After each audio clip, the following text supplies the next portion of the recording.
2020년 한 해를 어떻게 달려오셨습니까? 사도 바울처럼 사명에 달려갈 길을 잘 마쳤노라고 고백하기 원하지만 결산때가 되면 늘 아쉬움이 남습니다. 소중한 1년 시간값을 온전히 했는지, 하나님의 언약 백성으로서 이름값을 했는지, 가정에서 교회에서 맡겨주신 직분에 자리값을 했는지. 성도들에게 묻습니다. 한 해를 보내며 아쉬운 점이 있다면 무엇일까요? 코로나로 인해서 많은 사람들을 자유롭게 만나지 못해서 전도하는데 여러 가지 어려움이 많았다. 만나서 전하고 싶지만은 상대방들이 그 만나는 자체를 두려워하다 보니까 그 전하는 일이 굉장히 어려움이 많았다는 거예요. 서로 만날 일이 적어져갖고 외로웠지, 올 한 해. 하나님 앞에 저희들이 온전한 예배 드리지 못한 것 가장 아쉽고요. 저희 32대 교구에서 장안산에 가기로 돼 있어서 저도 이제 다 준비를 하고 또 운동도 좀 하면서 많이 준비를 했었는데 그게 좀 무산돼서 여러 가지로 좀 아쉬웠고요. 구역 식구들 위해서 기도를 많이 못하고 잘 이렇게 돌보지 못했던 점이 가장 아쉬웠던 점이죠. 직장에 매여 있다는 핑계로 시간이 없다는 핑계로 아버지 하나님께 더 열심히 못한 거 되돌아보면 너무너무 아쉽고요. 코로나라는 그런 핑계로 오히려 시간이 많았음에도 불구하고 성경도 많이 못 읽고 여러 가지 이제 활동을 교회 활동을 잘 못했어요. 일부 예배 드리는 분들을 위해서 배식을 했는데 아침에 이렇게 수고하시는 엘림식당의 권사님들을 보면서 은혜를 많이 받았거든요. 근데 그걸 못해서 너무 아쉬웠는데 올 한 해 제일 아쉬웠던 점은 연수원 대청소를 모두 다 하기를 원했는데 연수원 청소를 다 못하고 구례 연수원밖에 못해서 그게 제일 아쉽습니다. 코로나로 침체되어 있을 때 긴급히 전해진 하동 수해 소식은 마음을 더 어둡게 했습니다. 순식간에 섬진강이 넘쳐서 뚝방에 밀려든 물살은 막을 새도 없이 건물 안으로 들어찼습니다. 노아 때 큰 기품의 샘들이 터지며 하늘의 창들이 열려 비가 땅에 쏟아졌더라 하는 홍수 심판을 실감케 하는 급박한 상황. 마지막 때도 호련히 재앙이 임한다는 말씀을 생각나게 했습니다. 마치 종말의 나팔 소리를 듣는 것처럼 영적 나태함에서 깨어날 수 있었습니다. 코로나 바이러스는 우리에게 새로운 삶의 전환을 가져왔습니다. 이제는 내가 거한 장소가 가정이건 직장이건 예배를 드리는 그곳이 성전이 되었습니다. 온 우주에 충만하신 아버지께 참으로 예배하는 자에게 함께 하십니다. 바로 그곳이 여호와 삼마가 됩니다.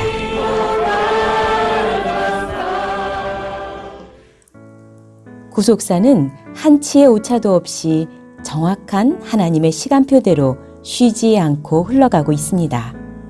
여호와 이레 모리아 헌당 예배,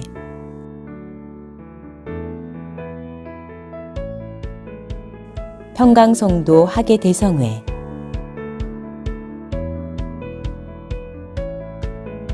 전국 목회자 하계 대성회. 아무리 어둠의 권세가 방해를 해도 하나님의 역사를 막을 수는 없습니다.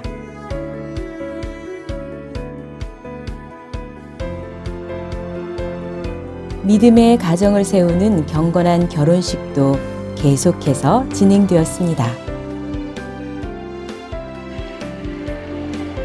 성도들은 여전히 헌신의 자리에서 봉사와 수고를 아끼지 않았습니다. 우리는 오늘도 섭리 가운데 하나님 나라 백성으로 만들어지고 있습니다. 우울하고 답답한 이 어둠은 막힌 동굴이 아니라 뚫린 터널을 지나고 있는 것입니다.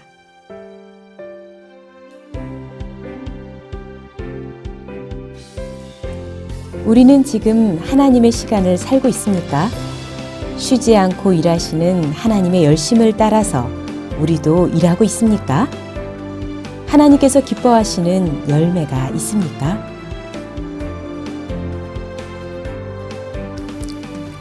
너희가 과실을 많이 맺으면 내 아버지께서 영광을 받으실 것이요.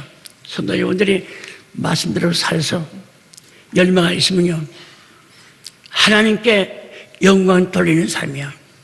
하나님 영광 받는다고 해서, 네?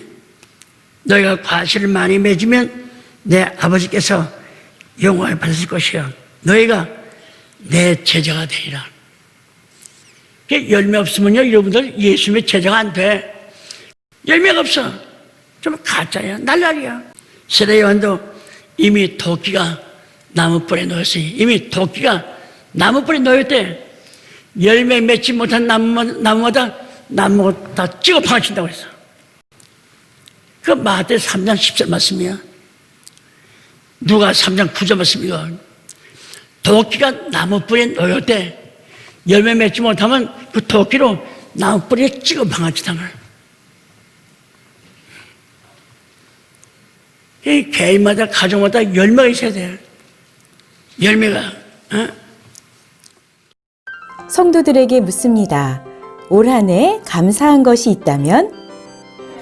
그래도 코로나 위기 속에서 오늘 이 시간까지 우리 건강을 붙잡아 주시고 그래도 말씀 놓치지 않고 은혜 가운데 지내온 것이 전체적인 감사라고 생각해요.